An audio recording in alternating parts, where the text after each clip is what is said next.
Hi guys, hello, thank you so much for clicking. You are welcome. Today we're going to be doing this video from my car courtesy of too much noise inside the house, and I want us to discuss something very important to all of us because the economy is biting. So from the topic, I'm sure you can see we're going to be discussing 5 business ideas that this bad economy does not affect, and if you have the means and you are looking for a way to start business, then the best thing to do is to think of how you can leverage on the opportunities that exist in the following sectors that I'm going to be talking about, so that our economy, so that we can at least be immune to this economy matter. Okay, if you live in Nigeria, and I'm sure it's not just Nigeria, all over Africa, that is the case. The economy is biting harder and harder. I don't really know why that is, this kind of mismanagement, whether it is peculiar to only Africa or not, but in Nigeria the price of petrol determines almost everything. If you are new to my channel, you are very welcome. My name is Angela. I'm a lawyer, and I will teach you everything that you need to know and navigate surrounding Nigerian law, and in some cases African law. If that's something you are interested in, you are very welcome to my channel. Please subscribe and remember to like this video and drop me a comment for purposes of the algorithm. Let me know what you're thinking. So the first business that I feel like is immune to the anything that has to do with economy is any business that has to do with pharmaceuticals and health.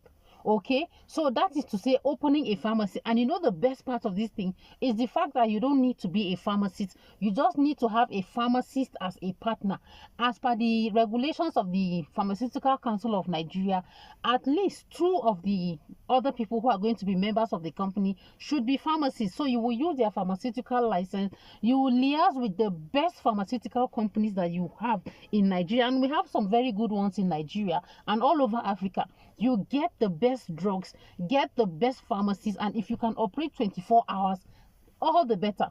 The reason is because with this economy, more people are going to be stressed up, so therefore different kinds of ailments, people will fall sick, and when we get sick, we will realize that health in itself is a form of wealth. Therefore, people will spend anything at all in order to gain back their health, because we have to be healthy before we can even face the economy with our koro eyes. So therefore, if you are looking for a business that you can engage in, a pharmacy, number 1 on the list, pharmaceuticals or anything that has to do with health. But I will not exactly say opening a hospital, because you have to be a doctor and the regulations are more stringent. So if you can open a pharmacy, very well for you. Then number 2 business that a lot of people undermine, but in actual fact it is a very good place to enter and start business, is transportation business. Nigeria is a vast country. You cannot trek everywhere. So yes, we know that the price of crude oil, the price of petrol will go up, and once that happens, the price of transportation will go high. But no matter how high it goes, we will not trek. I cannot trek from Nigeria, from Jos to Lagos.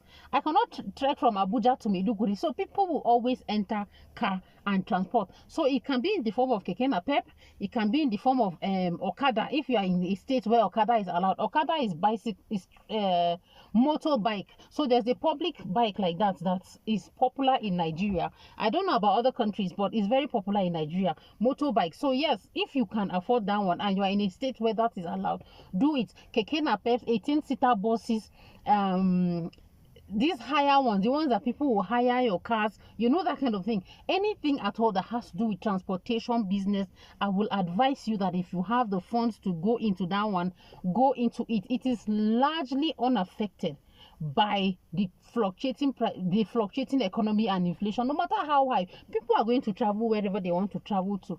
And then the next one, as a subsidiary to that one, is motor parts. Anything at all that is an allied product to transportation business, you can engage in it. So from the sale of engine oil to spare parts, to you being a mechanic yourself, or to towing van, whatever it is that you can do, whatever value that is surrounding transportation business, because cars will get bad. The roads are not roadworthy, are not car worthy, if you ask me. Therefore, people are still going to have themselves in positions where their car is bad, and you have a towing vehicle. What is there? And you see, this one is not even as intensive. Okay, it's not capital intensive. You need a Pathfinder or a old rundown Jeep. Those, they are, get yourself, find a way to put yourself in that part of the value chain, and your money is going to roll in whether or not. Imagine somebody whose car spoils at night somewhere. If you leave it there, thieves are going to come and carry it. So you will take the responsibility, and you bring the car for him to a place where it is safe, and you make your money. Same with those who are going to buy engine oil. The same with those who are going to buy coolant, spare parts, tires. My tires are bad, I had to go and change them. I know how much I spent just to buy 2 brand new tires, and I'm going to still go and buy some more again. I still need conversion fluid. You know, all these things. As if you are selling them, if somebody's car is bad, he is going to repair that car, and you will be there to be waiting to make money. Then the next thing I want to talk about again that I feel is immune is selling drinks in large quantity, bulk. Yes, I believe that when you sell them in small quantities, like in bottles, that one, there's no much money in it. But now that, let's say, we're in the wedding season, people will always have occasions, and they will want to buy drinks in large quantities. So if you have a mini depot, for me, that is a cash cow, because drinks, for one, are not even perishable.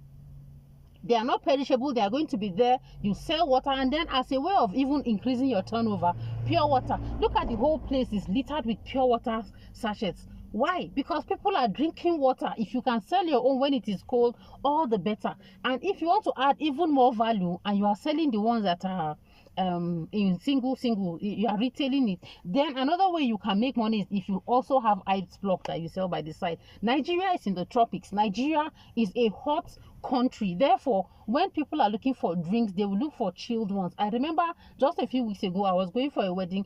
I know how much we spent because we were trying to get all these people that sell drinks in large quantities, but we needed them to come with this their van, a very big van, and then the back of the van was refrigerated. It was a fridge. I know how much we spent. I know how much these people spent, and we had to pay them to come with their van to the venue of the reception again. So people will always do occasions, and if you are ready and you are willing to make money, you are in a position to make it. That is one business that you should always sell in. Mini depots or depots where you will grow and you make your money. Cool. Okay, then the next one, sorry, I wrote them down here so that I will not forget. Then the last one, which is the most important one, is food. Grains. I didn't say fast food, okay, because I think the consumption of fast food has gone down, but the consumption of regular food has gone up. And yes, those people who, I have a friend, let me give an example. The first time that she had 5 million naira of her own was when she went and bought egusi and stored it, and then when the price went up, she sold the egusi, and that was the first time she became a millionaire. From what? From food.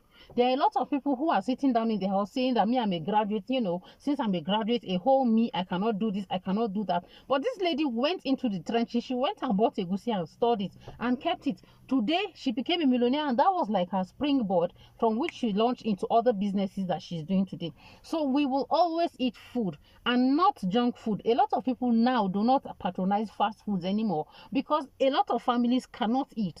Right? So therefore, people who sell rice, who sell maize, who sell guinea corn, who sell cassava, who sell plantain and all those things, they are making a lot of money, and they are cashing out, and they are largely, again, immune to whatever is happening in the economy. If you spend 1,000 naira to go to the farm and go and get your product, but now you spend 2,000 naira, you just transfer the cost on top of the consumers, and that is all. So I will advise you that instead of sitting around claiming that you are a graduate, you are too big, you can't do this or you can't do that, it is very important that you should just think of something very unconventional among these ones that I have told you, so that you will leverage on something and you will be able to make some money for yourself.